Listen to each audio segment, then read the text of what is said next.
Our first guest tonight is a Golden Globe winning actor and best-selling author you know from his work in The X-Files and Californication. His latest novel, Truly Like Lightning, is available now. Please welcome back to the show, David Duchovny. How are you, David? Seth, I'm good. How are you? I'm good. I have heard tell that you are snowed in a Pittsburgh hotel. Well, either that or I'm lying because I purchased the background Pittsburgh hotel for all my visual calls. What do you think? Yeah, it's like it's very hard to tell, but my dad's from Pittsburgh. That looks very much like one of their curtains. Yeah, I feel good about it. So, a lot of people have taken up different skills during quarantine, and you have taken up cooking. How has that gone? Not well. I feel that the smoke alarm in my building is very sensitive because Okay. I just have a personal vendetta with the smoke alarm because every time I'm very afraid of undercooked meat. I've been cooking for my son, and I want to nourish him, of course, but I don't want to kill him with the undercooked meat. So I just burn everything, and the smoke alarm goes every time I cook. And my son, it's like Pavlovian. He comes out of the room as soon as the smoke alarm goes. He comes out of the room just whipping this towel like this to stop it, while my dog cowers in the corner because there's some kind of there's a primal fear of that sound in dogs. You know, it's so high and piercing. And so I've got this dog pissing itself in the corner, and my son acting like Superman, and I'm burning whatever meat or tofu. I'll burn anything. So you don't feel as though you've made any progress over the course of this last almost year? No, I'm confused over the designation medium high. You know, when they say medium high, I don't quite. That's high to me. I go right to high. Yeah. Well, now that seems to be on you. I see. My thing is chicken. Like, I wouldn't worry about undercooking meat because a lot of places they'll just eat. A lot of people like meat rarer than I will eat it, but I feel like you're going to be okay. Chicken. When I cook chicken, my wife is always. She asks me so many times, "Did you cook it enough?" That I feel like by the end it's like chicken jerky. Yeah, they put the fear of God in you with that. That one time. The salmonella. And then you touch the chicken, and everybody's like, "Did you wash your hands after you touched the chicken?" And at some point, it's like, you know what? Enough. It's like the board that you cut it on. You've got to put it in the fire, and then you've got to scatter the ashes in 4 different spots. Yeah. What's going on? There's no answer, and then I'm like, wait a second. The last time you cooked chicken, you didn't have to go through all that stuff. Why is it like these different rules for me? That's right. Yeah. Something going on, Seth. I'm glad we're getting to the bottom of this. Does your son appreciate? Homer could figure it out. Does your son appreciate that he's got a dad who cooks for him? I don't think so. Actually, he does. That's not right. I think he's really kind of touched by my attempts, and I'm touched by his cast iron stomach for putting it down. You guys are a nice match that way. We are. So you actually, in all seriousness, you had COVID this past November. I did. I'm happy to see you're recovered. Was it a tough go? It was for me, and I did it. I went through it with my son in the apartment. So we kind of cordoned off the 2 areas where I would be and where he would be, and I kind of FaceTime with him from my room to his, and it was kind of sweet. Oh, well, that's very nice. I want to talk about your book. This is your 4th book, which is we've talked about the fact that you're also an author when you've been here in the past. And before I talk about the book, I realized as I was looking at it, I'm like, all right, the one advantage that you would have as an actor is your book jacket photo. And it's really good. Obviously, I feel like you have that's not fair to other authors out there. Like the very fact that you knew to look off over here. That was actually we were in Russia playing music like 2.5 years ago, and that was taken in Russia. So that's my Russian photo.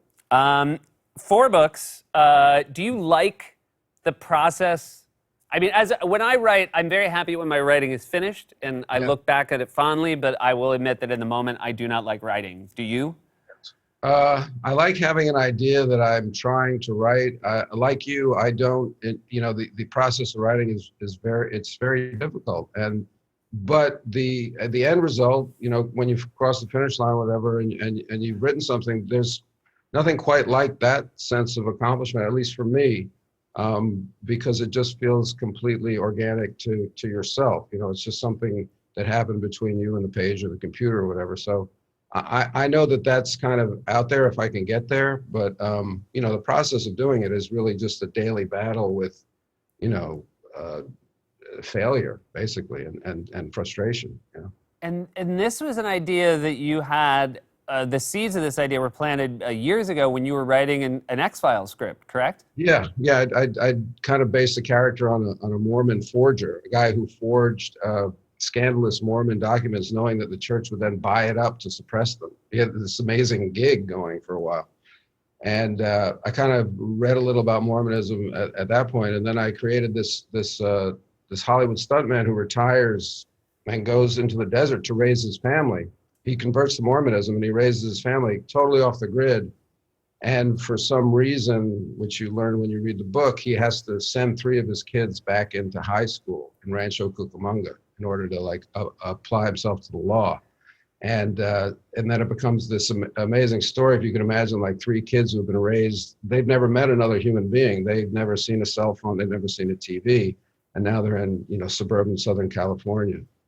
And how, I mean, I would imagine you have to do a fair amount of research into something, you know, a religion that obviously you don't practice before you write about it.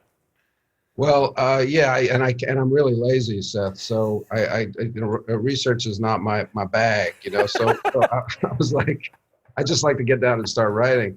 But I figured I was going to have to go to Utah, you know, because I figured that's where most of the Mormons are, and I figured that's where the story would happen. So I kind of farmed out some research, and I said, can you tell me where there are pockets of Mormons? Kind of hoping that there would be a pocket of Mormons somewhere that I knew the land, you know, where I wouldn't have to go live for a year.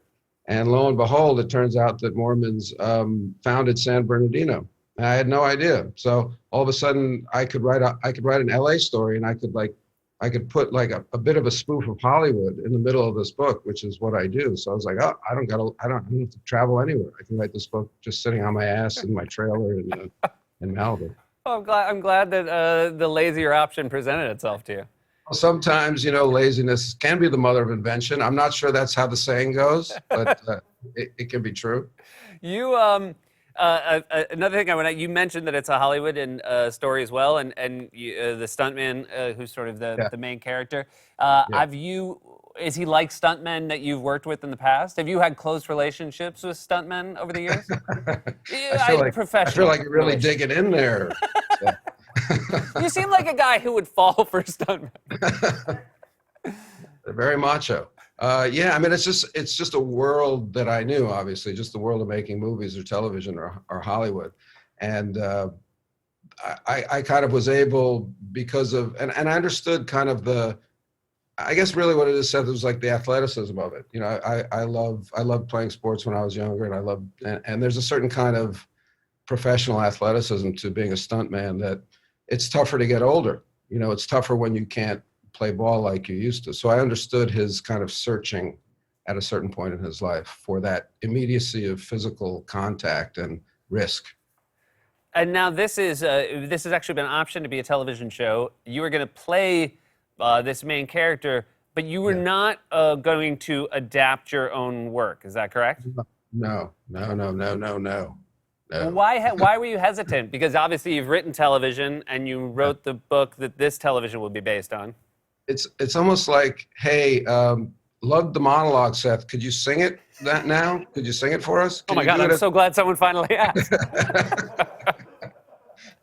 Can you do it as a play? Can you? Right.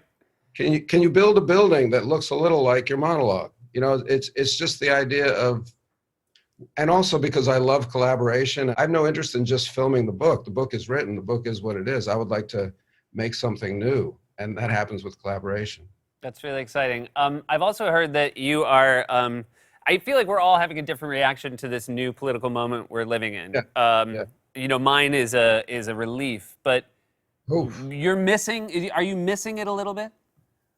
Well, the truth is, Seth, that I, you know, of all the Donald Trump impersonations, yours is my favorite. I don't think it's the most accurate, but no. I mean, you're not like an impersonator, but what you do, it's hard for me to put my finger on it, because your Trump he's he's got a certain kind of joy in him that Trump doesn't have. There's a certain kind of childish like wonder in your Trump that I wish Trump had, but he doesn't. And when I see you do it, I laugh. I just love your Trump. So I guess I miss your Trump. I don't miss Trump, but I guess with Trump gone, hopefully I will miss your Trump. That's very kind. My whole goal was that he would see it and aspire to be my version of him. I appreciate that. And like a good critic, I think you were trying to help the nation, and I'm sorry that it didn't work out. Thank you it's been nice. It's nice to finally hear that from someone. Thanks so much. It's always such a pleasure. Can I ask just before you kick me off, was that a conscious decision on your guys' part? Because it's so not part of who he is, that kind of, he's childish, but. I've made zero conscious decisions about any impressions I've done since I started doing the show, which is a great departure from how much I thought about him when I did them way worse at SNL. Really? You know, I feel like I put so much thought into them that they were without joy. And so I think the lack of, yeah. I also think that thinking not at all about a Trump impression is helpful because Donald Trump thinks not at all about what he says either. Now I've totally screwed it up for you because now you're going to be thinking, oh, now was that what I'm doing? Now I've got to do that, and I apologize. But next time I come on, I want to talk about all your impersonations. We're going to go through them all. So we're going to probably book you for like next week. Yeah. Thanks, David.